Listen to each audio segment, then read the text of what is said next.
Shalom and good morning everyone. పరిశుద్ధులైన నిలవ బిడ్డలందరికీ ఉదయకాల శుభవందనములు తెలియపరుస్తున్నాను. ఆ పరమ తండ్రి యొక్క కృప ఈ దినమంతా మీ ప్రతి పనిలో, మీ ప్రతి ప్రయాణాల్లో తోడుగా ఉండి మీ క్షేమమును దయచేయుగాక. ఆమేన్. ఈ దిన కృప వాక్యము చూసుకుందాం. పరిశుద్ధులైన నిలవ బిడ్డలారా, సామెత గ్రంథం 13వ అధ్యాయం 14వ వచనము. జ్ఞానుల ఉపదేశము జీవపు ఊట. జ్ఞానుల ఉపదేశం ఎలాంటిదట? జీవపు ఊట లాంటిది. మోషే గారు మహాజ్ఞాని. ఇజ్రాయెల్ ప్రజలను ఐగుప్తు దేశం నుంచి కానాను దేశం నడిపిస్తున్నాడు. అరణ్యంలో 40 సంవత్సరాలు నడిపిస్తున్నాడు.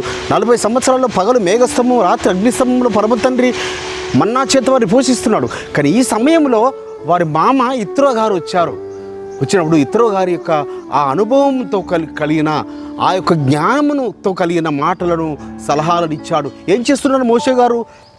ఉదయకాలం నుంచి సాయంకాలం వరకు ఆయన ఒక్కడే న్యాయపీఠం మీద కూర్చొని తీర్పు తీరుస్తున్నాడు. ఆయన కూర్చుంటున్నాడు, ఇజ్రాయెల్ ప్రజలంతా నిలబడుతుంటున్నారు. అయ్యా, నువ్వు చేస్తున్న పని చాలా కష్టమైన పని, వారిని శ్రమ పెడుతున్నావు, ఈ భారమును మోయలేనిది. కాబట్టి 10 మంది పైన ఒకరిని, 50 మంది పైన ఒకరిని, 100 మంది పైన ఒకరిని, 1000 మంది పైన ఒకరిని నువ్వు న్యాయాధిపతులు నిర్ణయించు. వారు న్యాయం తీరుస్తారు. కఠినమైనవి నీ వద్దకు వస్తాయి. ఆ యొక్క జ్ఞానము కలిగిన ఆ యొక్క ఉపదేశాన్ని వారు మామగారు చెప్పిన దాన్ని ఆయన తీసుకున్నారు, అలవర్చారు, దాన్ని అమలు పెట్టారు. ఆయన దీవించబడ్డాడు. ఇజ్రాయెల్ ప్రజలు కూడా దీవించబడ్డారు. అదేవిధంగా బిడ్డలారా, ఒక వృద్ధుడైన గొర్రెల కాపరి 2 యవనస్తుల కాపర్లకు చెప్తాడు.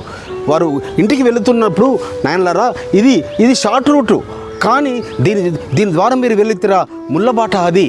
సో దాని ద్వారా క్రూర జంతువులు ఉంటాయి, కానీ తొందరగా చేరుకుంటారు. కానీ ఇంకొక దారి ఉండొచ్చుండ, చుట్టూ తిరిగే మార్గము, కానీ మీరు క్షేమంగా వెళుతారని చెప్తే, అందులో ఒక యవనస్తుడేమో ఆ యొక్క ఆ దూర ప్రాంతంని ఎన్నుకున్నాడు. అది దూరమైన సరే అని ఇంకొక యవనస్తుడు తన అధిక జ్ఞానం ఉపయోగించి ఈ యొక్క ఇరుగు మార్గమున ఈ షార్ట్ కట్లో వెళ్ళాడు. క్రూరముగల దాడికి గురై గాయాల పాలై తిరిగి మళ్ళీ వృద్ధుని దగ్గరకు వచ్చాడు. సో వృద్ధుల యొక్క ఉపదేశము అది ఎలాంటిది? జీవం ఊట లాంటిది. దాన్ని లక్ష్య పెడితే మనం జ్ఞానము రిసీవ్ చేసుకోవాలి. అందుకే నీతిమంతులు వృద్ధాప్యమందు చిగురిస్తారన్న వాగ్దానం ఏంటి బిడ్డలారా?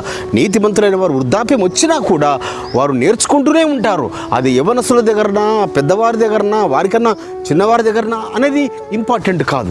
కాబట్టి ఆ జ్ఞానుల యొక్క ఉపదేశం జీవపు ఊట లాంటిది. ఆ విధంగా పరమ తండ్రి మనల్ని దీవించునుగాక. ప్రార్థన చేసుకుందాం. పరిశుద్ధమైన తండ్రి, అబ్రహాం, ఇస్సాకు, యాకోబుల ఎలోహిం, అవును నాయన, జ్ఞానుల యొక్క ఉపదేశము జీవపు ఊట లాంటిది. అలాంటి మీ జ్ఞానము గల మాటల చేత మమ్మల్ని బలపరిచినందుకు స్తోత్రములు చెల్లిస్తూ నజరుడైన యేషూవ మెస్సీయ నామమున స్తుతించి ప్రార్థించి వేడుకుంటున్నాం పరమ తండ్రి. ఆమేన్. మన పరలోకపు తండ్రియో, మన రక్షకుడును, విమోచకుడును, నజరేయుడైన యేషూవ మెస్సీయ వారి దివ్య సముఖం నుంచి మీకు, మీ కుటుంబాలకు, మీ వంశాలకు శాంతి, సమాధానం, కృపయు నిరంతరము కలిగునుగాక. ఆమేన్.